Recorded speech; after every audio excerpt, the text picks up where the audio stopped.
ഇന്ന് എൻ്റെ 9th മന്തിലെ first day class. കേട്ടോ, ഭയങ്കര സങ്കടമാണ്. പക്ഷേ ഇറ്റ്സ് ഓക്കെ, കിടന്നാൽ മതിയായിരുന്നു. അത് ഞാൻ എത്തിയതേ ഓർമ്മയുള്ളൂ കേട്ടോ. ഒരു 1 hour ക്ലാസ് എൻ്റെ പെട്ടെന്ന് തീർന്നതും ഞാൻ ഫുഡൊക്കെ കഴിച്ചു, അടിപൊളിയായി. അടുത്ത ക്ലാസ്സിന് ഒരു 2 hour ക്ലാസ്സിന് ഇരുന്നപ്പോഴേക്കും അതാ ഒരു ഗുഡ് ന്യൂസ്, ജസ്റ്റ് 1 hour ഉള്ളായിരുന്നു.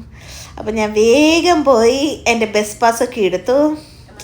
എനിക്ക് ബസ് പാസ് കിട്ടിയിട്ടുണ്ടായിരുന്നില്ല, അതൊക്കെ ഞാൻ സെറ്റാക്കി തിരിച്ച് ഞാൻ റിട്ടേൺ വന്നു. ഫുഡ് കഴിച്ചതേ ഓർമ്മയുള്ളൂ. അപ്പം തന്നെ ഞാൻ ഫ്ലാറ്റായിപ്പോയി, ഉറങ്ങി എണിച്ചപ്പോഴേക്കും അടുത്ത വിശപ്പിൻ്റെ വിളി. അതാ നോക്കൂ, ആരാണ്? ഫുഡും കൊണ്ട് വന്നല്ലോ വനമാല. നോക്കിയപ്പോൾ ഉണ്ട്, ചിക്കനുണ്ട്, ദോശയുണ്ട്, ചട്നിയുണ്ട്. വാവ്, അതെല്ലാം കൂടി കഴിച്ചപ്പോൾ എനിക്ക് എവിടുന്നോ ഇല്ലാത്തൊരു എനർജി. അപ്പം ഞാൻ വിചാരിച്ചു നാളത്തേക്കുള്ള ബീഫ് റെഡിയാക്കാമെന്ന്. അങ്ങനെ ഞാൻ ബീഫ് റെഡിയാക്കി കഴിഞ്ഞ് ടേസ്റ്റ് നോക്കണ്ടേ. അങ്ങനെ ടേസ്റ്റൊക്കെ നോക്കി, നല്ലതായിരുന്നു. പിന്നീട് ഒരു കുളി പാസ്സാക്കി. അങ്ങനെ രാസ്നദിയൊക്കെ ഇട്ടിട്ടുള്ള ആ കുളിയുണ്ടല്ലോ, വാവ്. കുളിക്കാൻ റീസൺ ഉണ്ട് കേട്ടോ, വേറൊന്നുമല്ല. ആ ഇട്ടിരിക്കുന്ന ബാത്ത് റൂബ് കണ്ടോ, I got it from villa cotton, but it's very nice, that's why ഞാൻ കുളിച്ചു ഗൈസ്. അങ്ങനെ കുളിക്കാൻ ആഗ്രഹമുള്ളവർ എല്ലാവരും ഈ സാധനം ഇട്ടോളൂ, ഇത് അടിപൊളിയായിരിക്കും.